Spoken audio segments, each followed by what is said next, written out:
আসলে আমরা বিগত কয়েকদিন ধরে নবীগঞ্জ শহর প্লাস নবীগঞ্জ উপজেলা প্রত্যেক এরিয়া দেখা গেছে যে অনেক মানুষ বিল নিয়ে ভোগান্তি আছেন। যাই হোক, নবীগঞ্জ শহরও তালুকদার সুপার মার্কেট, আমার বিবেনা ট্রাভেলস, আমার রুমে মাত্র একটা ফ্যান, তিনটা লাইট, সবসময় আমি ইউজ করি দুইটা লাইট। যাই হোক, ধরুন তিনটা করে নিলাম। বিগত প্রায় 7-8 মাস ধরে আমি বিল দিতেছি, প্রতি মাসে 105 টাকা অথবা 15 বা 20 টাকায়। তো গত মাসে যেহেতু জুন জুলাই ক্লোজিং মাস, তো আমার এটা 2 মাসে বিল আছে 235 টাকা এক্সট্রা।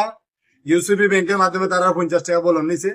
যাই হোক, আমি অফিসে যাইতে আসলাম, গেছি না, আমি দিলাইছি, যাই 50 টাকা নিয়ে যাইতাম। তো ব্যাংকের এরা কইবা আপনি 50 টাকা বলন দিলে সমস্যা নাই, আমি দিছি, যেহেতু জুন জুলাই মাস ক্লোজিং মাস। এখন বর্তমান রানিং জুলাই মাস আমি দেখতে আছি যে আজকে আমার 60 টাকা আইছে। তো আমি পল্লী বিদ্যুতে যে ভাই বিল নিয়ে আইছে, আমি ওনার প্রশ্ন করলাম যে আমার বিগত 2 মাসে আমি বিল দিছি 235 টাকা, এক্সট্রা 50 টাকা চার্জ দিছি ক্লোজিং যেহেতু বছর। এখন কিভাবে খেয়ে এত সিন্ডিকেট করলো, আর কিভাবে 5,360 টাকায় এরা এক মাসে 5,360 টাকায় ওই জায়গা এক মাসে মাত্র 115 টাকা বিলায়, সর্বোচ্চ 25 টাকা, 125। এক মাসে যদি 5,360 টাকা বিলায়, তাহলে বিল খেয়ে লেখে তারা কিভাবে সিন্ডিকেট করে এটা আমরা জানতাম। 3 ঘন্টা দেয় না, প্রতিদিন 10 মিনিট কারেন্ট দেয়, 40 মিনিট নেওয়ার আগে। এবং আমরা গ্রাম অঞ্চলে দেখি এরকম নেই।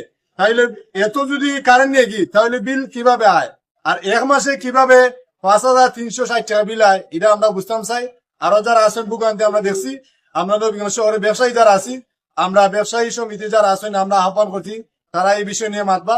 এবং আমরা সাংবাদিক ভাই যারা আছেন, আরো যারা ভুক্তভোগী মানুষ আছেন, অনেকে চিনেন না, জানেন না, বিষয়টা মাতেন না, 500 টাকা দেখা দিয়ে 15 টাকা বিল দিয়ে এটা না চিন না, এটা কেন দেওয়া হইলো, কিভাবে হইলো, এই সিন্ডিকেট আমরা জানতাম চাই। দৃষ্টি আকর্ষণ করছি বালাতা হোক। আর লোডশেডিং বিষয়, এটা বর্তমানে যে তারা দেখাইতেছে যে 1 ঘন্টা, আমরা পৌরসভা সহ যারা, আপনি কারেন্ট নিবেন 2 ঘন্টা, অসুবিধা নেই, জনগণকে জানিয়ে নিবেন যে ভাই 2 ঘন্টা আমরা কাম করবো, কারেন্ট নিব। কিন্তু এই লোডশেডিং এর মাঝে এত টাকা বিল, এত ভোগান্তি, আমরা এটা থেকে বারে আইতাম চাই। এটা বিষয়ে আমরা যারা সাংবাদিক ভাই সহ যারা নেতৃবৃন্দ আছেন, আমরা পদক্ষেপ জানতে চাই এবং দেখতে চাই এই বিষয়গুলো ক্লিয়ার বিষয়। ভালো থাকবেন, আসসালামু আলাইকুম।